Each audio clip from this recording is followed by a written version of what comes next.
Welcome to According to Sam, folks. This is episode 252. Thank you guys for joining me.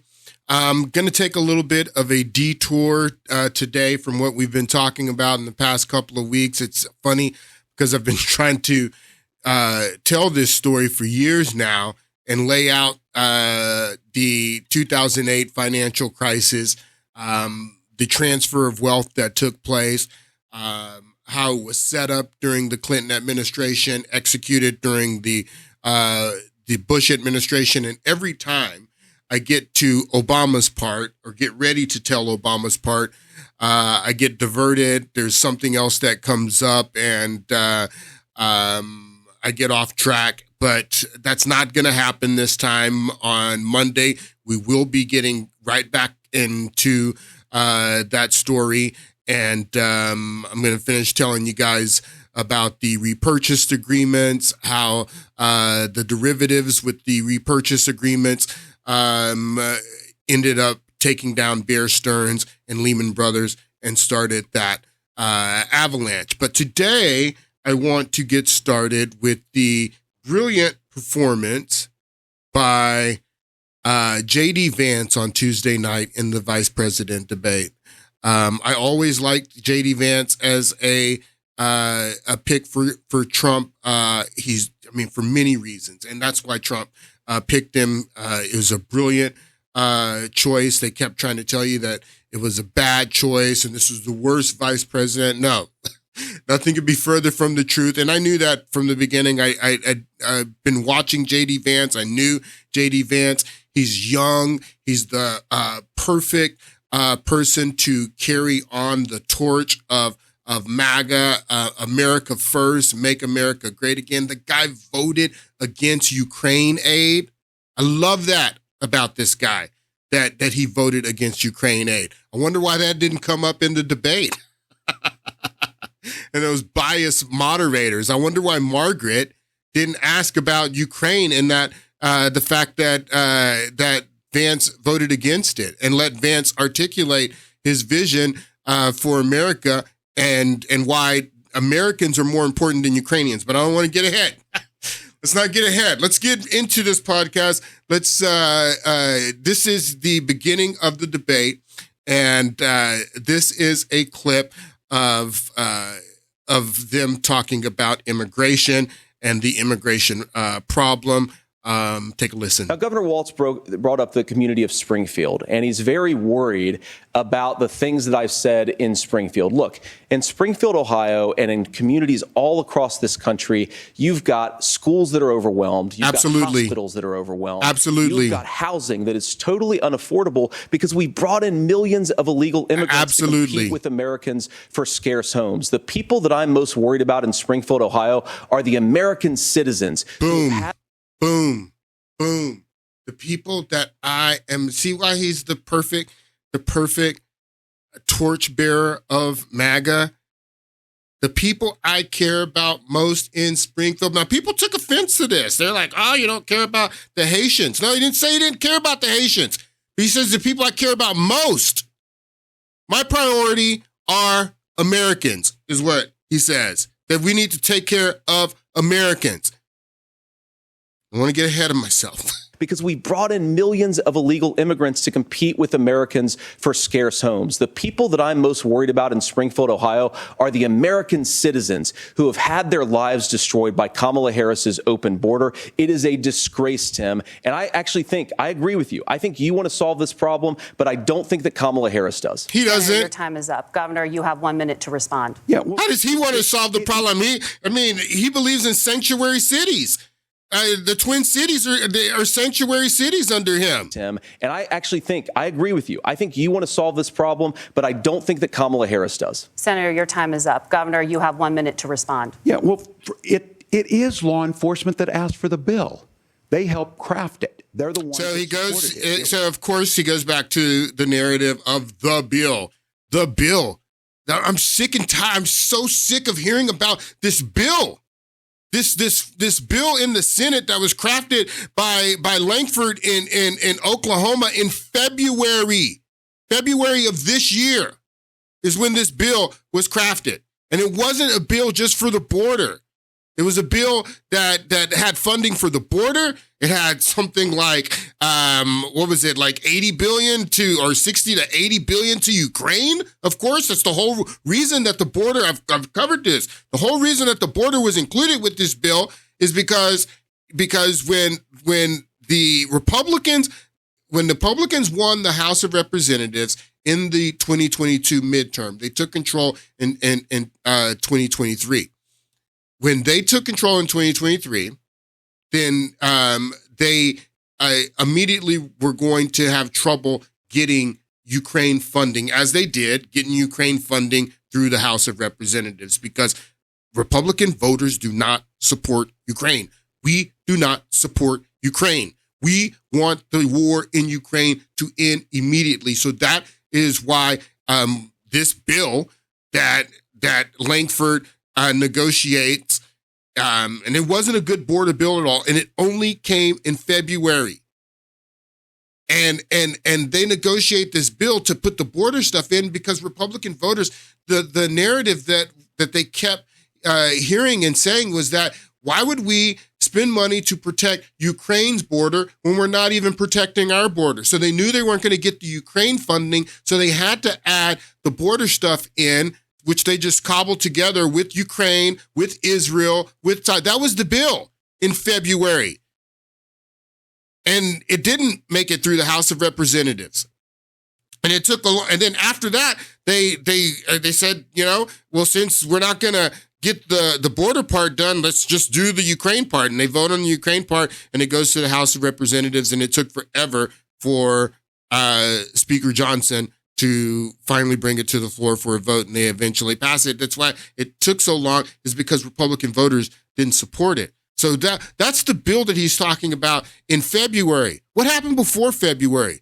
Before February, when Joe Biden, one of the very first things that he does when he comes in office is that he ends Trump's stay in Mexico policy, remain in Mexico policy. He reinstates catch and release, where once they catch you, then they just release you, give you a piece of paper, tell you to come back for a court date. You never show up. So he stops the building of the border wall. All of this, like within weeks of coming in office, these are all policies that the Joe Biden administration took. Stay in Mexico, reinstate catch and release, stop the building of the border wall. So then the state of Texas, which was getting most of the traffic, they said, we're going to institute our own policies to stop the flow of traffic. Everything that Texas did, the Joe Biden administration sued them.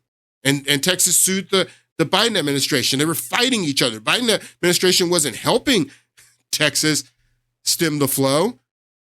They were facilitating it and suing the state of Texas and going to court to fight the state of Texas from the policies and things that the state of Texas were doing to stop the flow. So not only were they opening the borders, people, this nonsense about this bill from February is nonsense. We've had record crossings of illegal immigration into this country under the Biden administration, and they literally opened the door in the first 3 years of his administration. And then they craft this bill to get Ukraine funding in February of the year they're running for re-election, and they're acting like that's a big deal. I'm sorry if I got diverted, but let's listen to the clip. Law enforcement that asked for the bill. They helped craft it. They're the ones that supported it. That's because they know we need to do this. Look, this issue of continuing to bring this up, of not dealing with it, of blaming migrants for everything. On housing, we could talk a little bit about Wall Street speculators buying up housing and making them less affordable. Yeah, I've been talking about it. I've been talking about the Wall Street speculators for the past few podcasts. They're all endorsing you. They're all endorsing your candidate. Dealing with it, of blaming migrants for everything.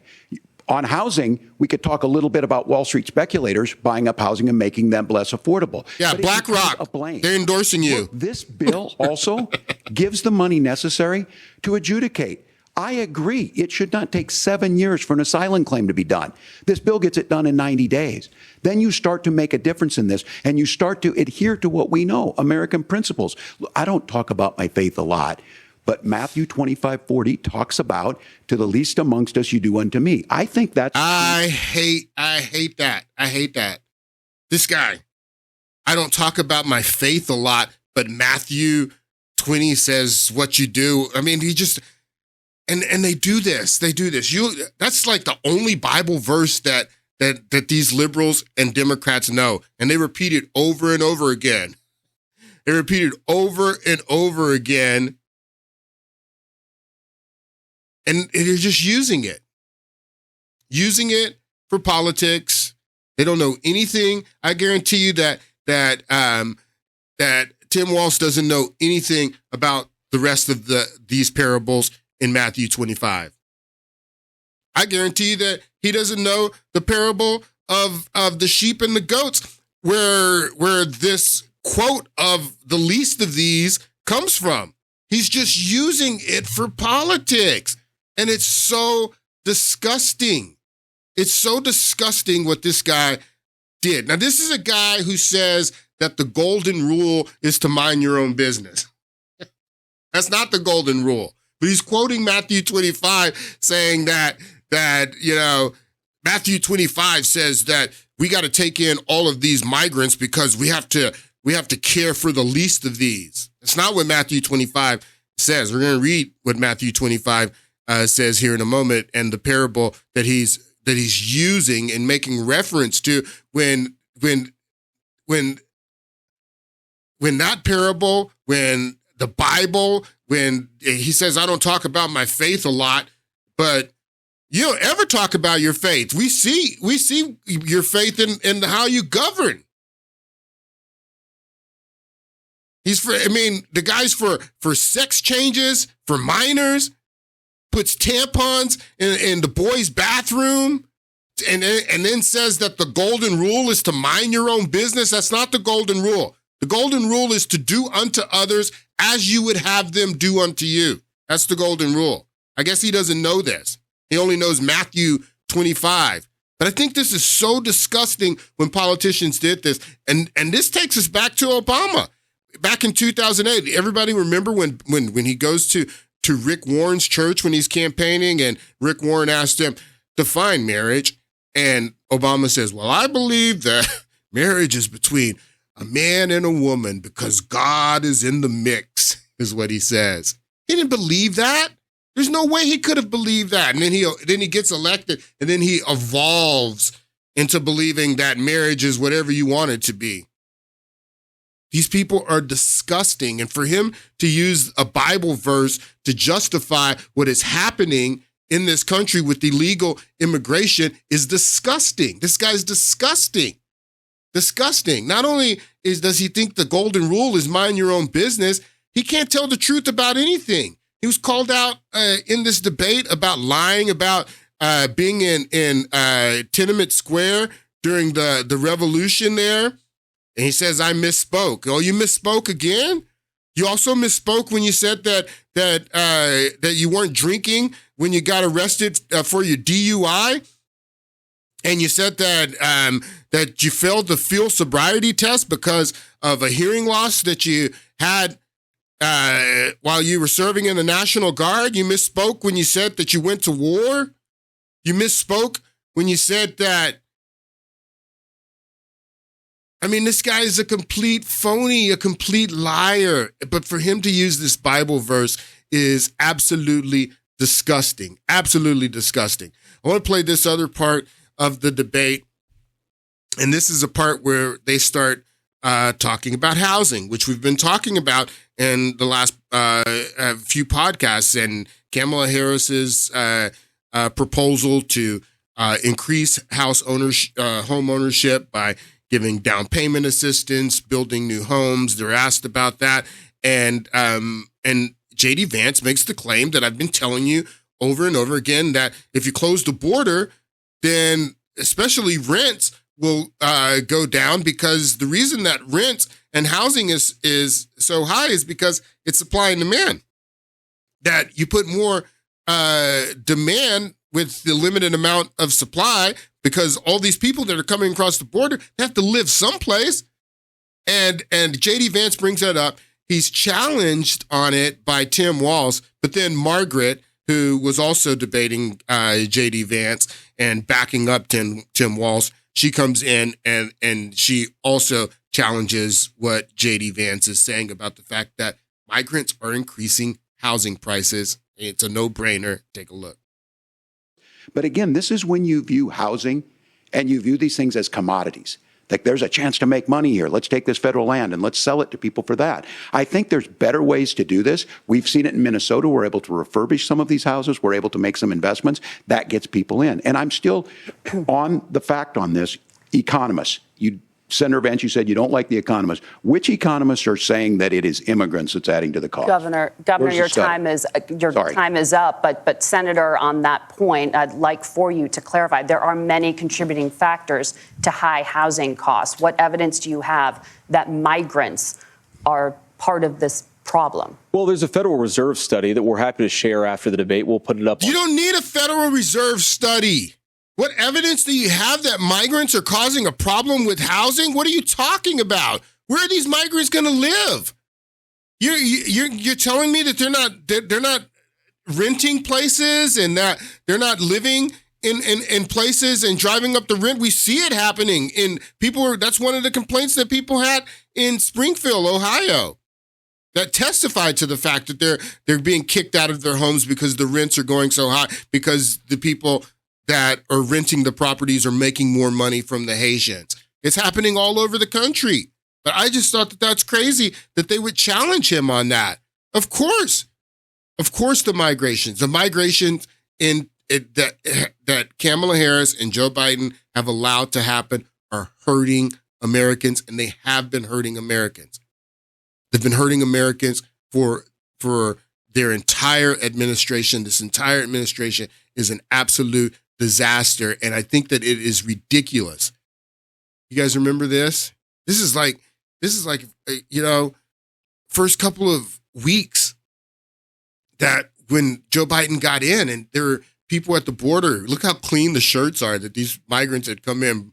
Biden, please let us in. That somehow the migrants knew that once Biden and Kamala Harris got sworn in, that there was going to be, the door was going to open, and they were going to be allowed to flood in. These people, for some reason, understood that.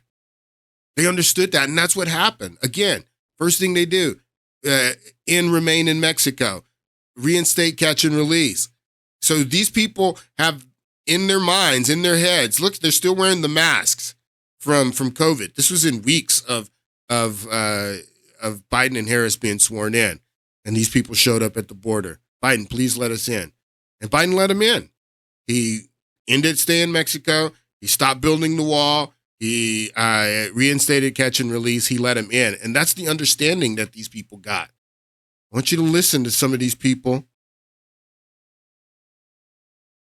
Take a listen. Salvador, Sí. aquí están todos los países. Aquí viene de todo. Vamos a apoyar. ¿Qué?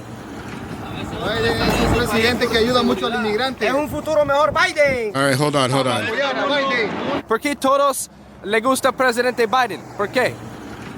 Biden es un presidente que ayuda mucho al inmigrante. Es un futuro mejor, Biden. Mucho immigrantes. So Biden por todos. they like Biden because Biden's going to let mucho immigrantes come in. That's what this guy says. Biden is president who helps immigrants. This is the understanding that these people who are coming here had, that as soon as Biden comes in, that the door was going to be open, that he's going to let us in.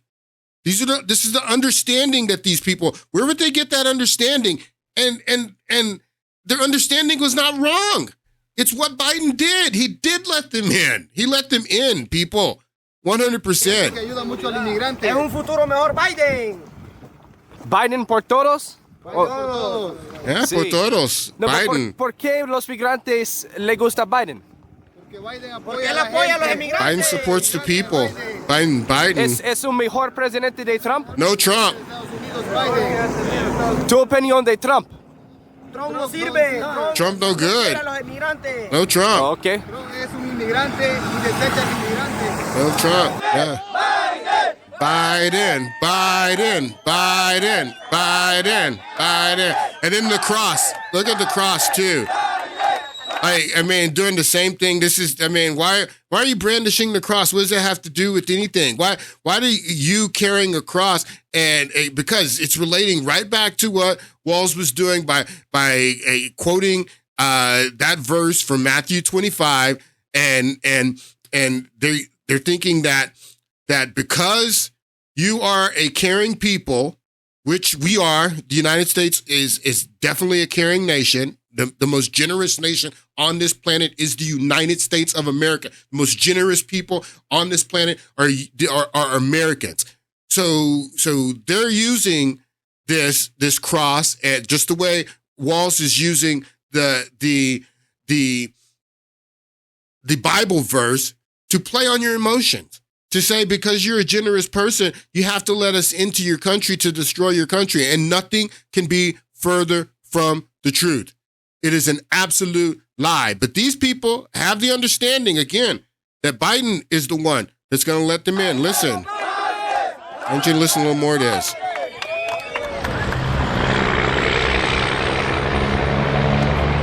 Aquí en Ciudad de México. So this whole video is a video of these guys going down to the Darien Gap. They fly into Colombia, and then they cross over into Panama, and then they enter the Darien Gap. They make the entire track with millions of these people. They show how the NGOs. Biden is funding the NGOs that are there in the Darien Gap, facilitating all of them. They give them maps. They give them supplies. They give them everything. They're facilitating the whole thing.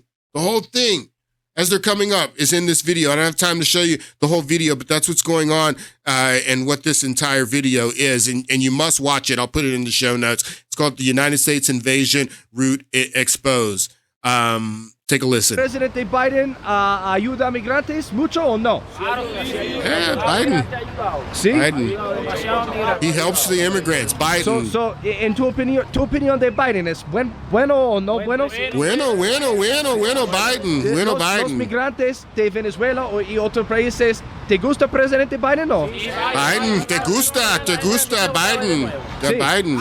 Sí, Biden. Biden. And Harris. Biden means Harris. Biden means Harris.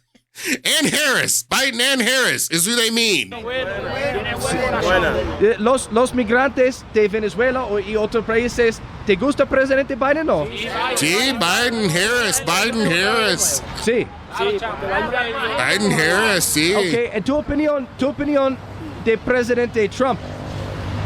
No. No Trump. No quiere. No, he don't like immigrantes. No, he closed the door.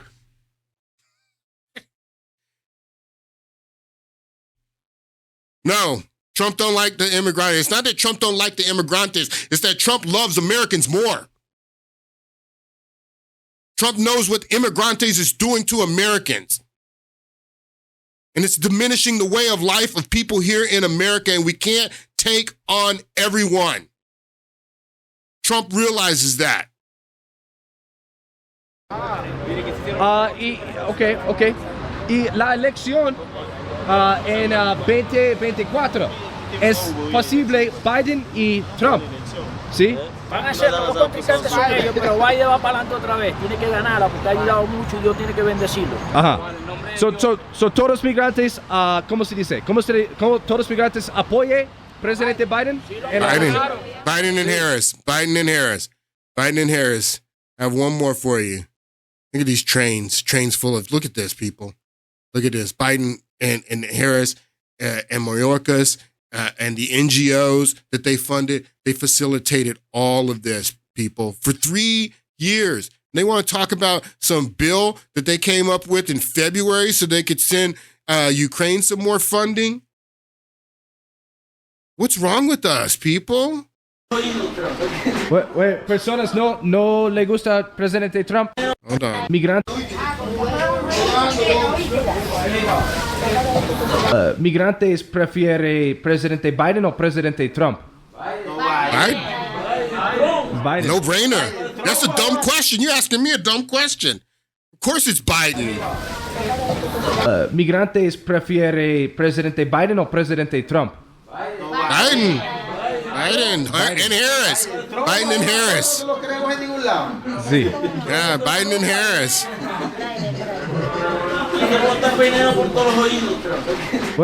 Personas no le gusta presidente Trump? No President Trump. President Trump loves Americans more than he loves us. No President Trump. Biden, Harris, that's who we love. They're the ones who open the door. They're the ones who facilitating this. They're the ones who letting us in. Sheep and the goats. Let's read a little bit about the verse, the passage in the Bible that Tim Walsh just. I don't like talking about my faith.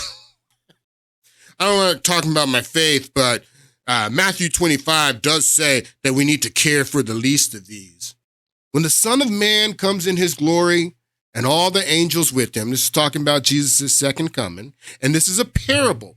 This is Jesus telling a parable. Jesus often used parables, which are stories that have larger meanings, but he's using the story to make people understand his kingdom, which he says that his kingdom is not of this world. His kingdom is non-material. So it makes sense that he would use parables and things that you know about and that you use on a daily basis to make you understand something that you don't know about, something that is non-seen and not of this world and immaterial. So he often did that. He often used farmers and farming that to tell a parable and sheep herding. Like in this parable, he would use to make people understand larger meaning. So that's what this is.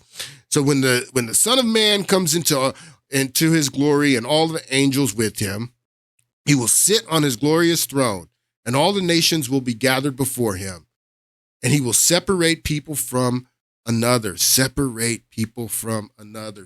He's going to be separating people.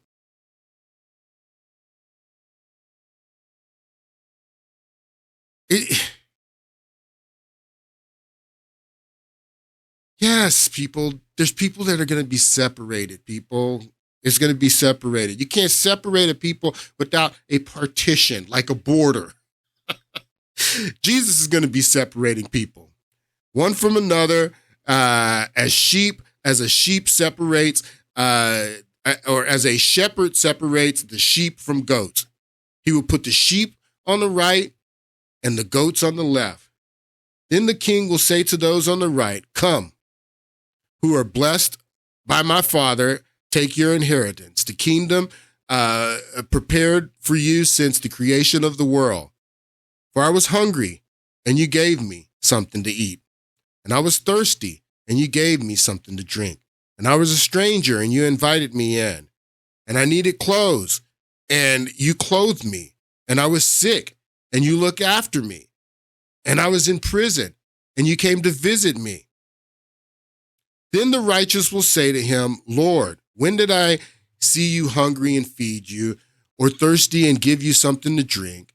Or when did I see you as a stranger, invite you in, or needing clothing and clothe you? When did I see you sick or in prison and go visit you?" And the king will reply, "Truly, I tell you, whenever you did this for the least of these brothers and sisters of mine, you did this for me."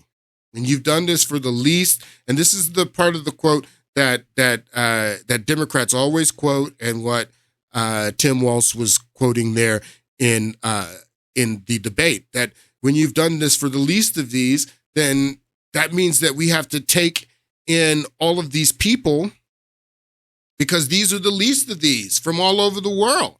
These are the least of these. We got to take people in, the poorest people from Venezuela. We got to take the poorest people from all over South and Central America. We have to take in the poorest people from Africa, because they're the least of these is what they're trying to tell you that this passage means. And that's ridiculous. You have the least of these right here in the United States struggling. Take care of them first before you start bringing in other people, the least of these from all over the world. You have the least of these. You have American families and children living under bridges. You have American veterans that went off and fought Bush's stupid wars living on the streets. Take care of them. Those are the least of these. Then he will say to those on the left, the goats, depart from me. You are cursed unto eternal fire prepared for the devil and his angels. The fire's not prepared for you. It's prepared for the devils and his angels. You want to go with them. For I was hungry and you gave me nothing to eat. And I was thirsty and you gave me nothing to drink. And I was a stranger and you did not invite me in. And I needed clothes and you did not clothe me. And I was sick in prison and you did not look after me. They will also answer, Lord, when did I see you hungry and thirsty and a stranger and needing clothes and in prison and I did not help you? He will reply, truly I tell you, whenever you did not do for one of the least of these, you did not do for me. Then they will go away into eternal punishment, but the righteous will have eternal life.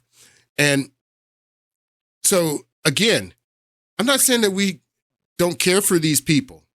I mean, we give foreign aid. Again, the United States is the most generous nation, in the history of this planet. We give foreign aid to everybody. We take care of everybody. And we have been for years. We have been taking care of the world. But we can't anymore, people. We're in trouble. You guys don't get it. You guys don't get it. It was just last week, it was 35.4.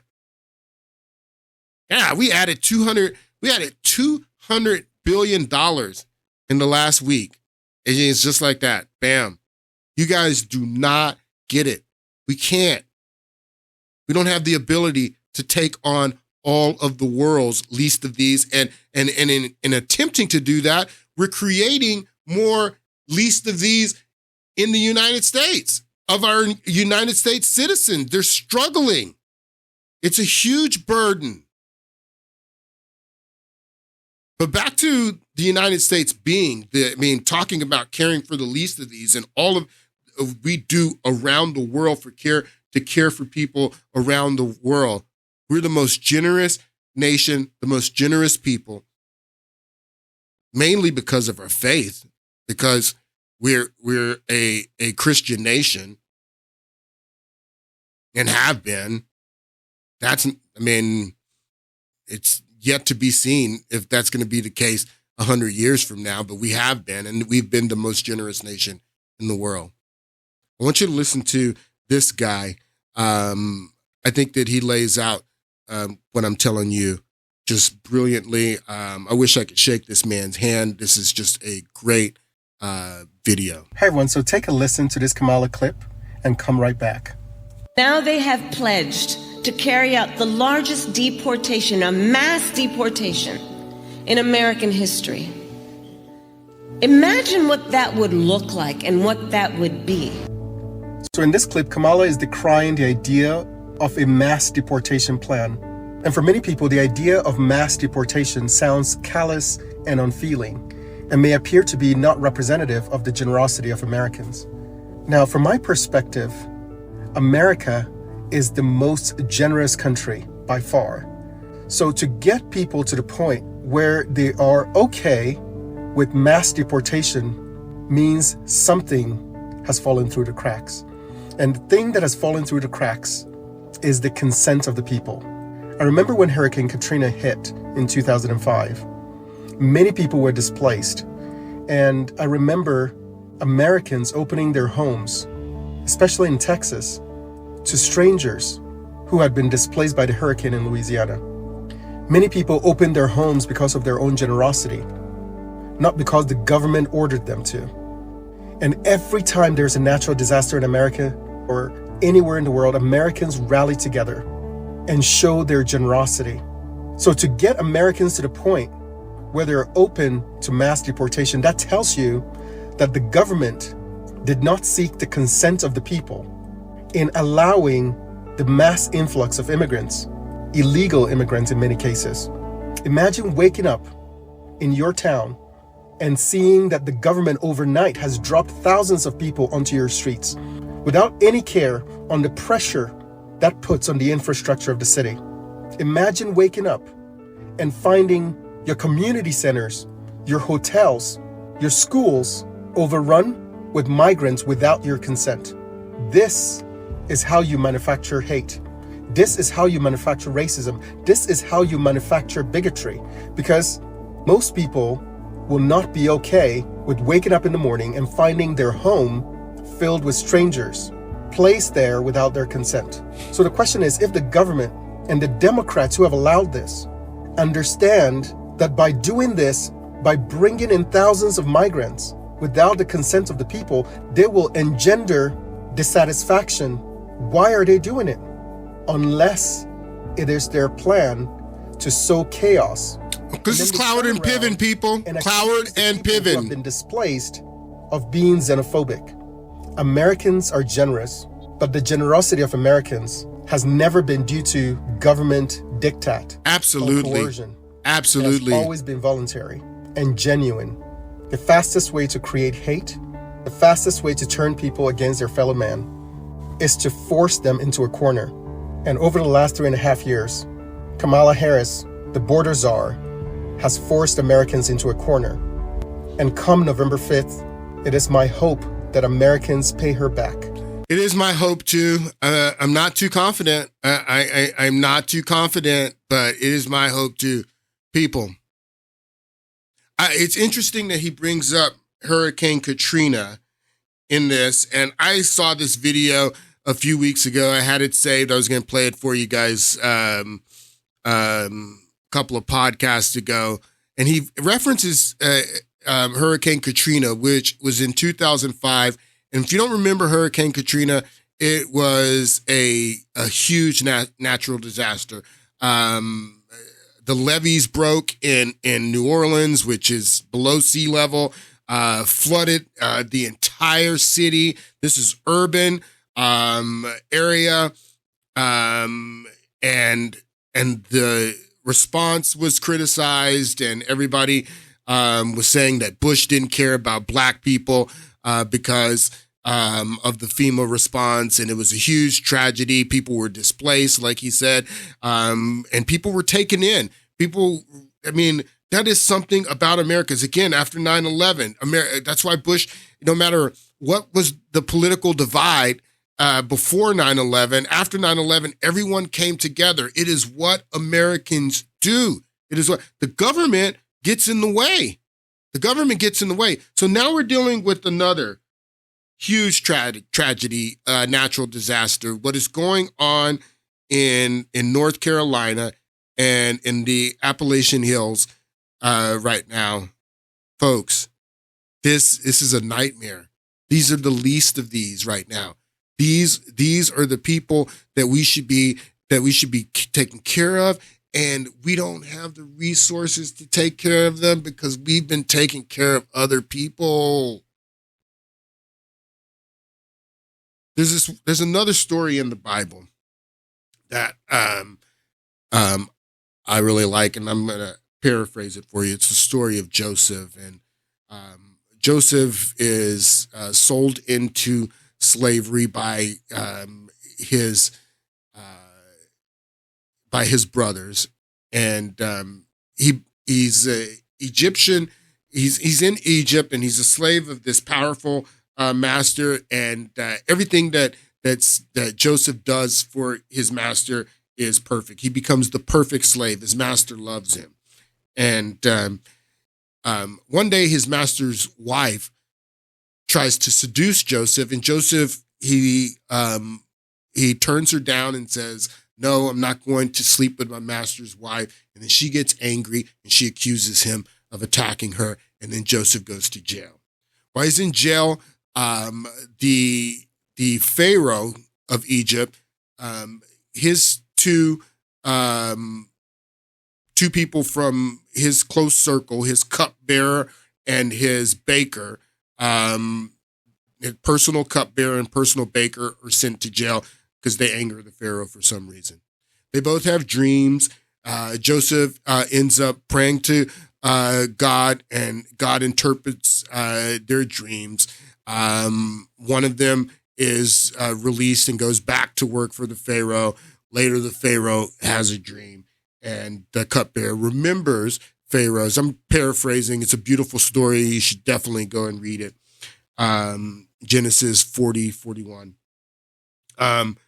So the cupbearer, when the Pharaoh has the dreams later, cupbearer, who's back at his job, remembers that Joseph had interpret or who prayed to God to interpret their dreams. So the Pharaoh brings Joseph out of jail, tells Joseph his dream, and Joseph interprets it.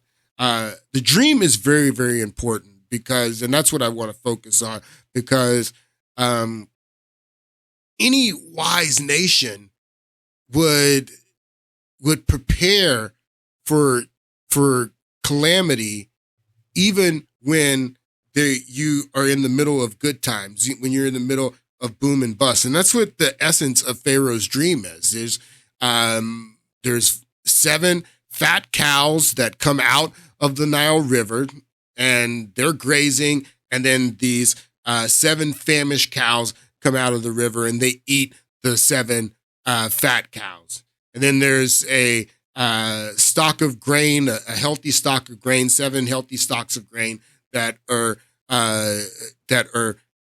growing aside from the river, and then these famished stalks of grain come out and they consume the health. And so the interpretation of the dream, and Joseph tells Pharaoh that there's going to be 7 years of good times, 7 years of plenty, and then you're going to have 7 years of famine, 7 years of bad times where it's going to be rough. And Joseph says that what you need to do is during the 7 years of good time, put some of that wealth and that profit away and store it up for the bad times, And the Pharaoh ends up raising Joseph up to be the prime minister of Egypt. He puts him in charge of the project of storing up grain and food and things that are going to be needed when they go into the famine. And I tell that story because that's what wise people and wise leaders do. That's what wise nations do, is that when you're having good times, you don't run up the debt. I already told you, that's why they ran up the debt. They're running up the debt and keep running it up. But you don't run it up.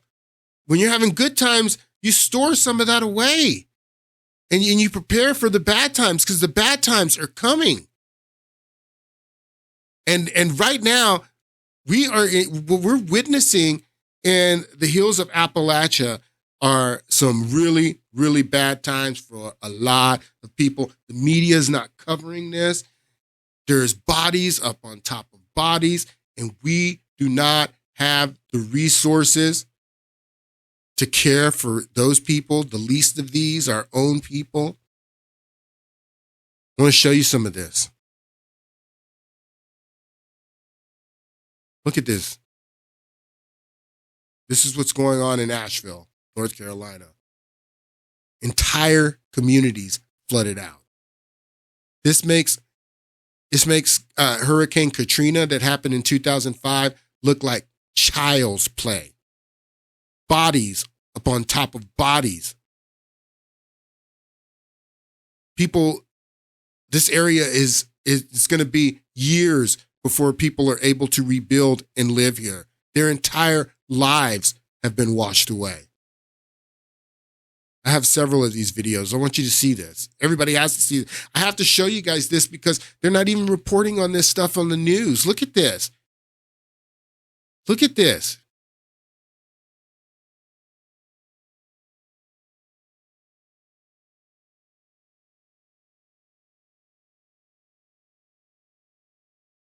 This is happening here in America. And we've been sending money to take care of Ukraine and the Ukrainians and Israel and people in Israel. We've been taking care of Taiwan. We've been taking care of people in the Middle East. We've been sending aid to South America, Central America. We've been taking care of everybody. We've been taking care of the migrants, bringing them in. And we don't have anything for us. We don't have anything for us. And for these people. This is a travesty, people. This is a travesty. Look at this. And the media is not reporting on it again. I mean, you'll get a few reports. I mean, this should be, when Katrina happened in 2005, maybe because that was an urban area and those are Black people, it was on the news 24/7. They had the event that Kanye West was at, the telethon that they had immediately on ABC, everybody coming together to help the people in New Orleans in 2005. I'm not seeing the same thing today. Why? Because they don't want to raise attention to the fact that they failed us. Kamala Harris and Joe Biden, they failed us. And they don't have any resources to help these people. And not only are they not helping these people, they're actively blocking American citizens who are the most caring, the most generous, the most resilient people on this planet. The Biden administration is threatening to arrest those people for attempting to assist their neighbors, to take supplies up there. People who know that area, people who have horses and donkeys and ATVs and using their own private helicopters and aircraft and whatever they can to get up there and help those people. The Biden administration is saying, no, we will arrest you. This is a travesty. This is a travesty. I want you to take a look at this woman. They get in their helicopter. They fly overhead. Take a look. Pray for these people, please. And do what you can. And don't just give money to anybody. Don't be giving money to the Red Cross and all that BS. Give money to people that are going to get money to these people and assist these people. Look at this. Look at this. This should be 24/7 news, nothing else about this. Everybody should be coming together to help these people.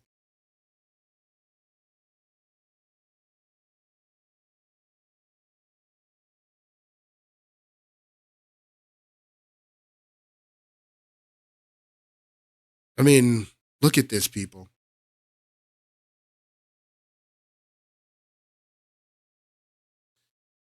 They're passing this around. This is the satellite imagery before the storm, and you can see all through here, through starting in Florida, through Georgia, going up into Appalachia, North Carolina, Tennessee. You can see all the lights. This is on a normal night, and then after the storm. Look at this. Look at how dark it is. These people don't have power. They don't have water. They don't have food. There's dead bodies all around them. These are the least of these. These are the least of these right now, folks. And we need help.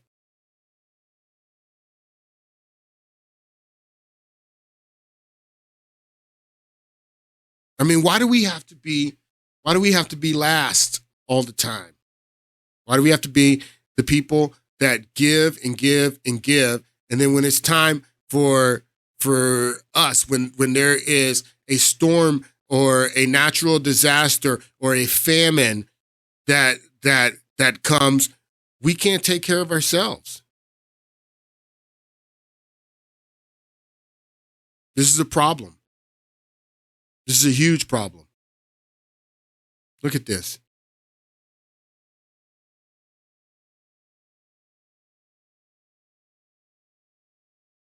Wow.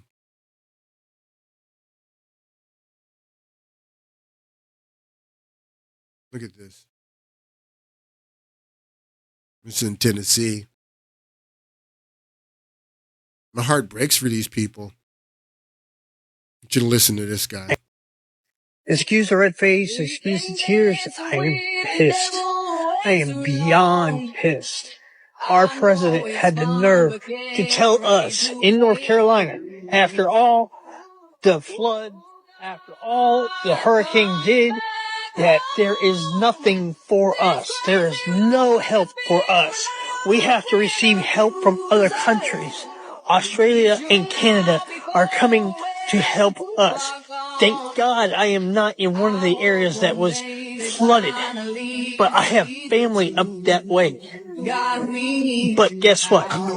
We don't have self-service over there. There is no internet over there. There is nothing over there. There's no power. People lost their businesses. People lost their cars.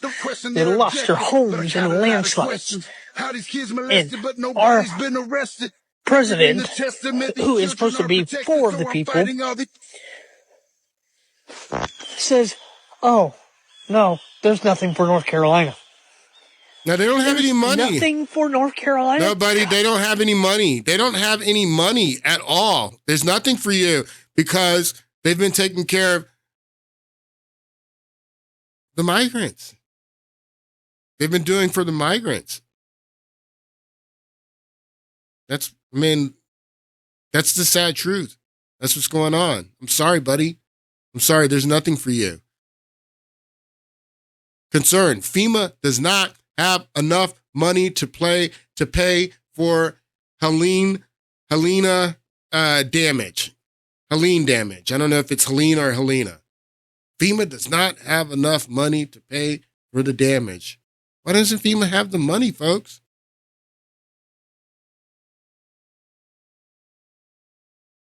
Hold on. Fed says there's no money left to respond to hurricanes after FEMA spent $1.4 billion on migrants. FEMA spent $1.4 billion on migrants. The alarm on FEMA funding right after the devastation of Hurricane Helene. Listen. We are meeting the immediate needs with the money that we have. We are expecting another hurricane hitting. We do not have the funds. FEMA does not have the funds to make it through the season. FEMA does not have the funds. Why doesn't FEMA have the funds, Mayorkas? Then they tried to, the House, remember the House of Representatives tried to impeach this guy? And the reason that they tried to impeach him, remember, is because they kept trying to sue him, and they go to the Supreme Court, and the Supreme Court says, look, you guys have a remedy. Impeach him. And then they tried to impeach him, and the Democrats just kicked out the impeachment.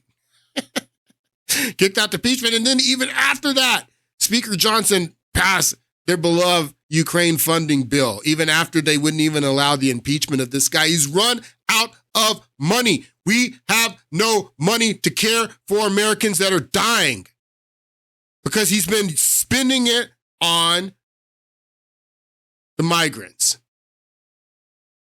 The migrants he's been spending it on. FEMA is tremendously prepared. This is what we do. This is what he said. This is what he said before. The key here, Rebecca, is also to make sure that the communities who are potentially impacted are prepared as well. And it's not just hurricanes and wildfires, also extreme. So this is what he says before, that we are prepared. We are prepared. FEMA is tremendously prepared. Tremendously prepared. FEMA is tremendously prepared. And then it hits, and we don't have any more money. We don't have any more money. We're not prepared. This is what we do. This is what they do. And the key here, Rebecca, is also to make sure that the communities who are potentially impacted are prepared as well.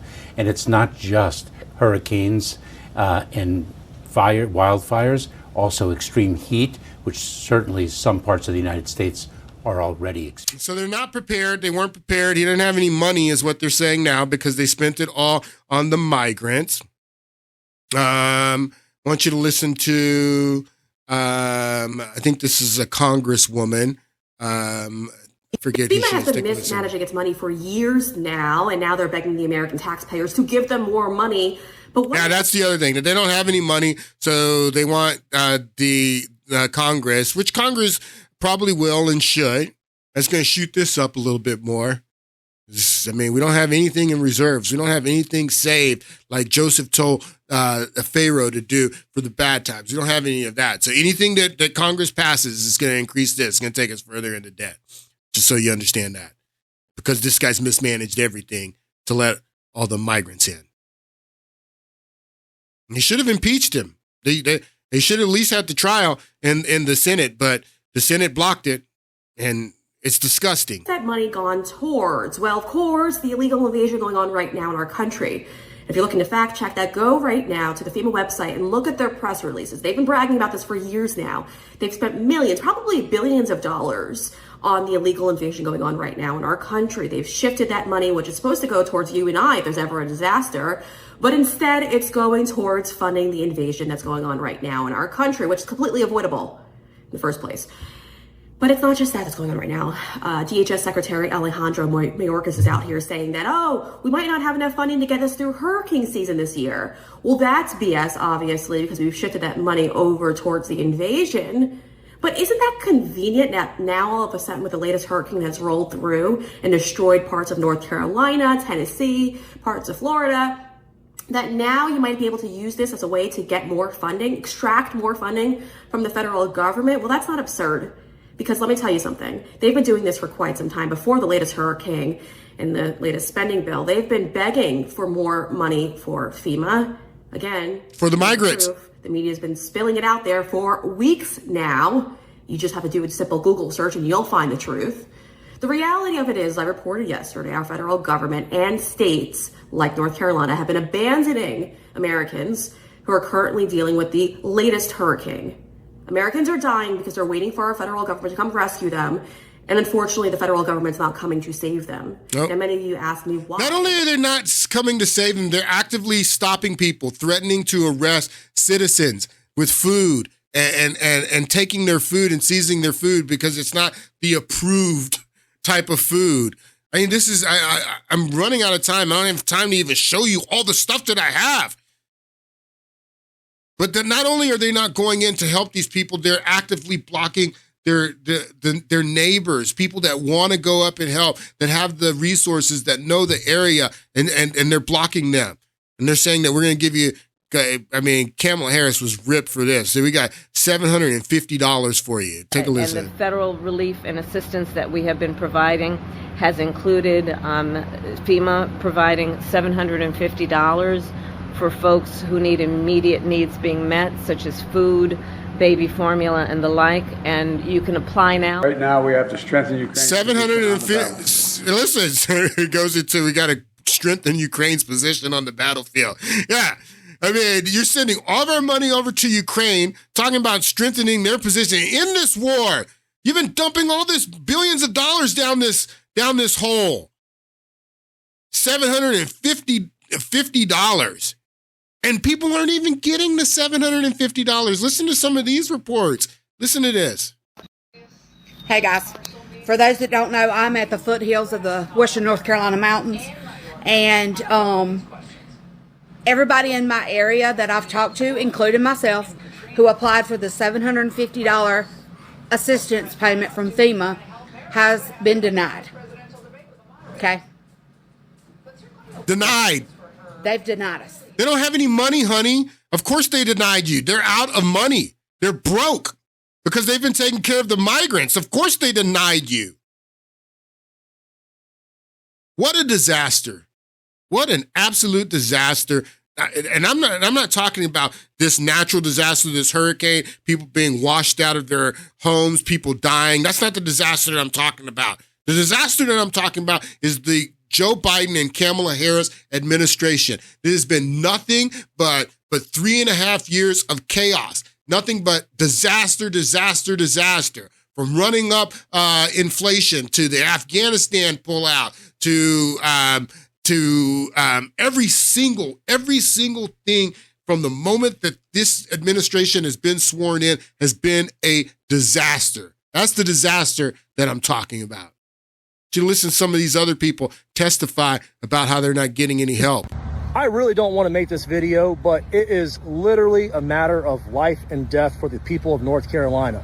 So my name's Jonathan Howard. I'm a member of the Florida State Guard Special Missions Unit, and I'm also up here with Aerial Recovery, a nonprofit. I came up here on Sunday with Aerial Recovery before we even got activated. We flew up here, and then we got activated, which is great. I have my team up here working as well. Here's the problem. I'm going to tell you everything that's happening from the ground, what I'm actually seeing, because what they're telling you is complete bullshit on the news, and these politicians don't have a fucking clue, and they're lying. And I'll say this now, I'll say it at the end of the video. The only thing I need from this video is helicopters. If I have helicopters, I can save lives. Without helicopters, I can't reach these people. It doesn't matter how many chainsaws and trucks I got, I can't get to them. They're 10 miles in, 20 miles, 40 miles in the mountains. There's no way to get with them or even communicate with them. I am literally flying around in a civilian helicopter looking for SOS messages carved in the mud or painted on the ground, and we're dropping down and saving them. What got me fired up about this was yesterday, me and my team did the rescue of that 11-day-old baby.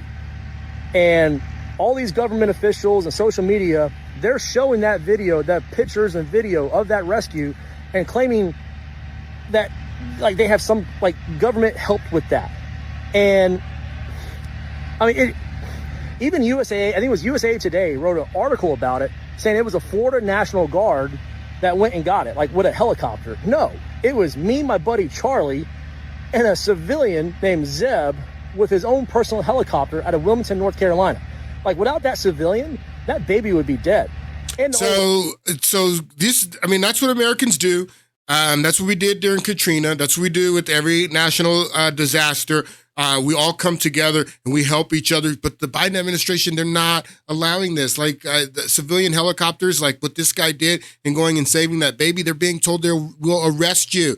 They've initiated FAA no-fly zones that won't allow you to even fly drones overhead to see if there's people that need help. You can't even do that. The Biden administration is preventing people from flying drones. I have one more clip that I'm going to be able to play. I have a lot more that I can't even play. People, pray for these people, and please help where you can and if you can. This is another Congresswoman. I want you to listen to what she says about these FAA restrictions. Hey guys, Congresswoman Kamak here. And, you guys have brought something to my attention on what's happening in North Carolina. And so we've been getting reports that Good Samaritans were being denied access to rescue efforts and dropping off supplies and saving people. In fact, for the last several days, we've had people in our district with private helicopters who our team had been working to get them the clearance to land in North Carolina in these affected areas, and they were doing private rescue missions just out of the goodness of their heart, and we're running into hurdles. And so the hurdles are the Joe Biden administration, where we are at, what we know, and what we're doing about it. So I could show you the screenshot. It's called a TFR. It's a total flight restriction was imposed for North Carolina, and our team, and that just basically means that no private aircraft that is not authorized cannot get into the area to drop supplies, pick people up, etc. So it's coming from the FAA. Many people who are. So it's coming from the FAA, which is the Biden administration. They're not letting people go in and help people. I mean, people. I'm going to have to stay off of social media because I just keep getting more and more angry. Hold on. Friends of ours that are actually up there personally trying to help. The ones that aren't getting kicked out, though, because now that the National Guard is in there with their big old planes, they're saying that everybody with the smaller helicopters can get out. How are you with your big-ass helicopters or airplanes going to get into these more rural areas? Why are you kicking out the people on ATVs that are going up mountains that you can't even get to? Why are you kicking out the people that have mules hauling in supplies to areas that the government cannot get to, but yet is telling the community to stand down? There's something very shady going on.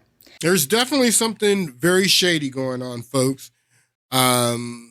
They don't have the resources to help the people. They're not giving the $750 even because they're broke.